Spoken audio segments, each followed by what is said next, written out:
Okay, this is the first half of my story, Growth. It lies on the crisp hospital sheet, absolutely grotesque. Dr. Arnold tells us it's called a fetus in fetu, our son's unformed twin, most likely joined via the umbilical cord in gestation, now just a jumble of elephantine bone and skin about the size of an apricot. 3 canines, there's no denying their teeth, protrude in a jagged line across its circumference. When we first saw it after the operation, there was a shock of hair pressed to its side, still moist from having Thomas's stomach juices washed away. It looked like the slick of hair and scum drawn from a shower's plug hole. I gagged, felt nausea water my mouth. But the hair, the colour of wheat and nearly 10 centimetres long, is dry now, almost glossy. It looks like her hair. Thank you. It looks like her hair, like Hannah's. It's been living in Tom's abdomen, says the doctor, glancing over to where Thomas lies asleep in recovery. He should be good to go in a couple of days. No more tummy upsets, no more vomiting. What do you mean living? Asks Paul. Dr. Arnold purses her pale lips, considers what to say. It's been growing inside Tom's stomach, growing with him, like a parasite, the distaste on his face the same as when he changes nappies. Dr. Arnold bobs her head side to side, a little like the bobblehead dog we used to have on the dash at the Holden. Yeah, I guess so, a parasite.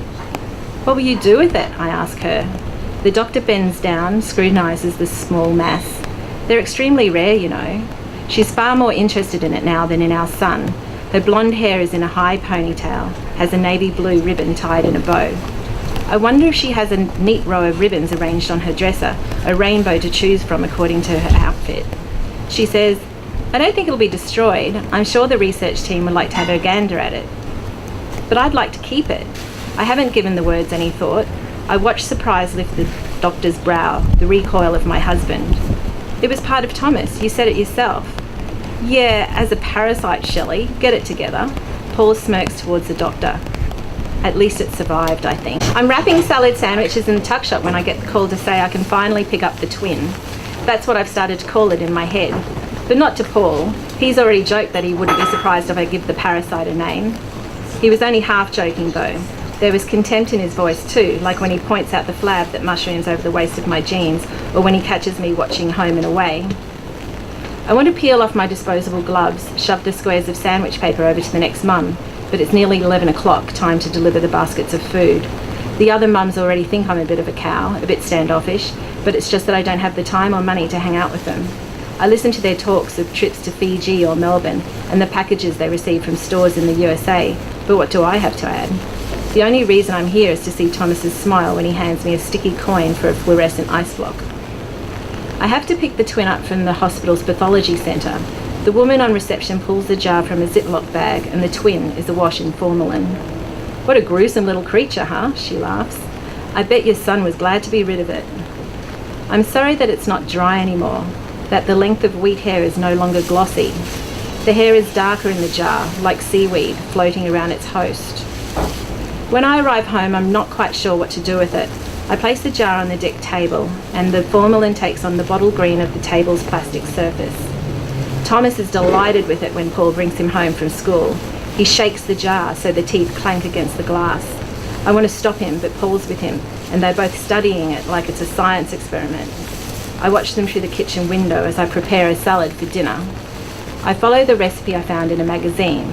I have the rocket and halloumi, but not the pomegranate. My salad looks a little bereft without the gleaming ruby seeds, but who on earth can afford a pomegranate at $4 a pop? Can I take it to school? Asks Tom. Of course, mate, says Paul. How cool will it be to tell everyone this is the twin you gobbled up in Mummy's tummy? Paul grabs Thomas's stomach, wobbles it until Thomas squeals, but then Paul sees my face. He comes to my side, rests his hand on my shoulder. It's reassuring, but has weight too. It's not real, you know. It was never a real... you know. I shrug off his hand, slice the halloumi. I think we should bury it. Bury it. Yeah. I think of the flat grounds of the crematorium, the straggly rose bushes, the square plaques. Yeah, in the backyard maybe? Like the guinea pig. He's grinning at me now. Yeah, maybe.